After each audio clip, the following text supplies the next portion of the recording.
jiwa Anda ada maksiat yang pernah dikerjakan oleh mata. Apa yang Anda lihat di handphone Anda? Begitu Anda lihat teman-teman sekalian, Anda buka, Anda langsung palingkan yang tidak baik. Ini nggak bagus, astagfirullah, buang. Iman Anda bagus. Besar bahasa Arabnya adalah kabir. Kabir itu besar. Tapi kalau yang besar semakin melekat, kuat, melekat, maka berubah bentuknya menjadi jama'. Kabir menjadi al-kabair. Al-kabair. Al-kabair itu adalah dosa-dosa yang sudah menjadi besar, yang terakumulasi, yang bahayanya itu selain bisa menghambat rahmat turun kepada kita, juga mampu menangkal doa-doa untuk dikabulkan. HP ini alat mubah. Tidak pahala, tidak dosa. Tetapi bisa jadi sebab HP ini membawa kita ke surga, bisa juga jadi sebab membawa kita ke neraka. Apapun yang namanya mubah tergantung isinya. Gunanya apa? Gunanya kebaikan, silaturahim, syiar dakwah, sebarkan kebaikan, sebarkan doa sahih, hadis yang sahih, dapatlah pahalanya menjadi sisa jariah bagi kita. Sebaliknya, kalau kita sebarkan keburukan, dosa atau pemberitahuan atau fitnah di mana-mana itu membahayakan.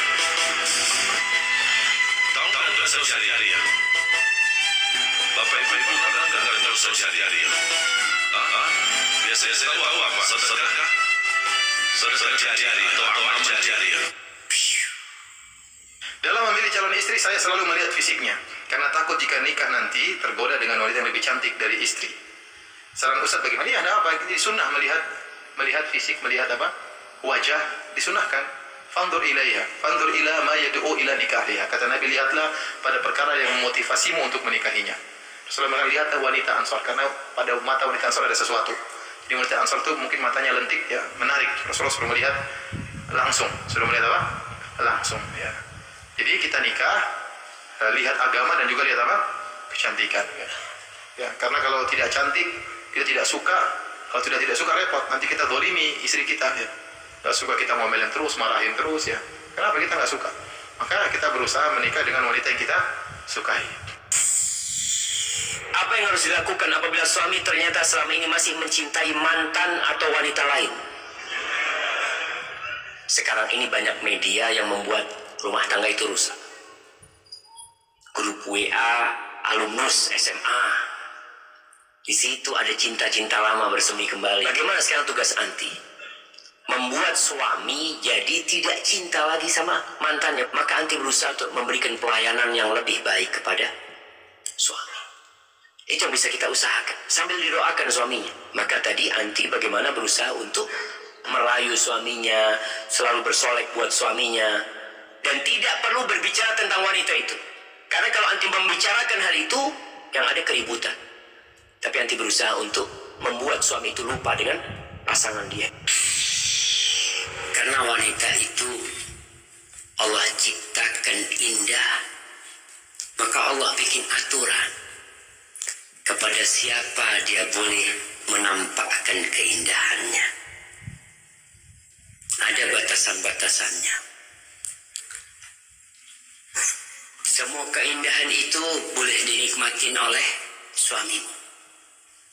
Sebagian keindahan itu boleh dilihat oleh orang tuamu, boleh dilihat oleh mahrammu. Tapi ada keindahanmu yang tidak boleh dilihat oleh orang-orang di luar. Maka perempuan pakaian yang indah nggak apa-apa, selama pakaian itu sesuai dengan syariat. Lebar, tidak ketat, tidak menjadi perhatian orang. Kencangkan niat untuk menikah. Ya, semangatnya itu lebih dikuatkan. Dan kemudian turunkan level. Ya, turunkan level, kencangkan niat. Itu insya Allah cepat akan menikah. Tapi kalau seandainya levelnya terlalu tinggi, sementara semangatnya di bawah dari level yang dia inginkan, itu saya rasa umurnya 40 tahun juga nggak nikah-nikah. Ya, jadi intinya kencangkan semangat, turunkan level. Insya Allah, ya, belum sampai bulan Ramadan ini akan menikah, insya Allah. Atau minimal di bulan Syawal Anda akan menikah. Dengar. Ya, karena banyak pemuda ekspektasinya terlalu tinggi untuk mendapatkan seorang wanita. Terkadang ya dia suka atau dia jarang ngaca. Ya, jarang ngaca gimana dia, gimana posisinya, gimana kondisinya. Ingin mendapatkan seorang wanita yang terkadang wanita itu bisa diperoleh ya oleh orang-orang yang memang punya. Jadi antum jangan hanya melihat kepada penampilan. Kalau antum melihat kepada penampilan saja, antum menikah, takut nggak selamanya. Karena kalau wajah yang menikmati bukan cuma antum, tapi perilaku dalam kamar, dalam rumah itu antum aja yang merasakan. Maka berusahalah untuk memilih wanita yang cocok, yang sesuai dengan kriteria. Tentunya kalau wanita sebelum menikah, antum ajak hijrah, dia siap. Nanti kalau menikah sama anak, anti siap pakai jilbab. Aduh, antum mau berangkat kemanapun anak akan ikuti. Antum mau ke bulan, anak ikut sama antum. Itu sebelum menikah. Setelah menikah lain lagi. Maka hati-hati.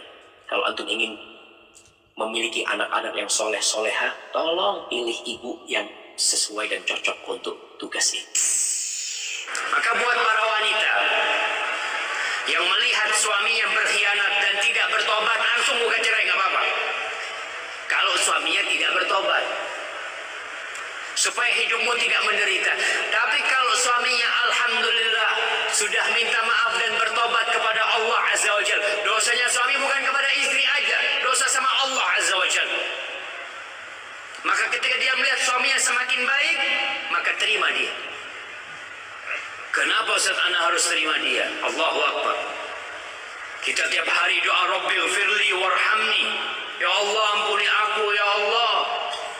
Kita terus minta ampunan dari Allah Azza.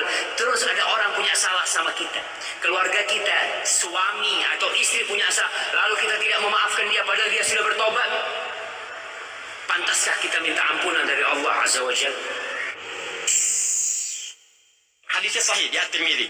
Ya qala Rasulullah sallallahu alaihi wasallam, haddatsana qal, menyampaikan Rasulullah sallallahu alaihi wasallam, lihat kalimatnya. Idza shallatil mar'atu salataha. Kalau seorang istri hanya salat fardu saja, tidak pernah salat sunnah selama hidupnya. Wa shamat shamaha. Kemudian dia cuma puasa fardu Ramadan saja, enggak pernah puasa sunnah. Wa hafizat farjaha, dia menjaga kehormatan dirinya, enggak selingkuh, enggak berzina, dia tutup pintu itu semua. Wa ata'at zaujaha, dan dia kemudian taat pada suaminya, pada yang baik-baik, merawat suaminya, berikan yang terbaik, menaati karena Allah, yang minta kata Allah baik dia ikuti. Mah tahajud dia tahajud. Mah tahsin dia ikut tahsin. Mah ta'lim dia ikut ta'lim. Begitu dia wafat dalam keadaan demikian, qila laha yaumal qiyamah, saat dibangkitkan di hari kiamat, qala Allah azza wa jalla, lihat kalimat Allah. Kata Nabi, akan difirmankan kepadanya oleh Allah. Assalamualaikum warahmatullahi wabarakatuh. Buat para istri, jangan pernah memotong ucapan suami ketika dia berbicara, apalagi di depan keluarganya, di depan orang tuanya. Kalau ada sesuatu yang kau sampaikan kepada suamimu, carilah waktu yang tepat ketika engkau sendiri bersama dia. Barakallahu fikum. Aisyah cerita sama Nabi, Nabi mendengarkan. Jadi kalau istri lagi ngomong, jadilah pendengar yang setia. Karena kalau istri lagi ngomong nih, kita tahu ceritanya ini, kita udah tahu. Yang itu kan, anda udah tahu ya ceritanya, udah nggak usah. Subhanallah, baru mau cerita udah diputus sama suami. Jangan. Rasul Sallallahu Alaihi Wasallam seorang nabi yang dapat wahyu dari Allah. Aisyah cerita didengarin sama Nabi. Setelah lama Aisyah cerita sampai selesai, lalu Rasul Sallallahu Alaihi Wasallam memberikan komentar. Selesai cerita baru berkomentar, memberikan, oh masya Allah ceritamu bagus atau gimana. Seperti itulah Nabi kita Muhammad Sallallahu Alaihi Wasallam. Kalau ada permasalahan rumah tangga, jangan kita lemparkan seluruh kesalahan kepada istri kita. Bisa jadi kesalahan tersebut kita punya andil dalam kesalahan tersebut. Mungkin kita kurang perhatikan, mungkin kita kurang ajar dia pengajian, yang kita berikan cuma dunia. Mungkin tidak pernah mendidiknya, tidak pernah suruh dia sholat malam, tidak pernah suruh dia baca Quran. Baca, bisa jadi kita yang kurang mendidiknya. Intinya jangan lemparkan 100%, 100% kesalahan kepada istri.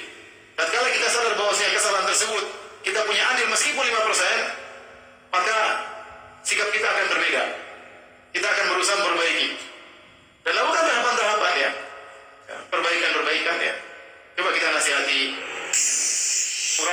sallallahu alaihi wasallam. Kalau di rumah ngapain?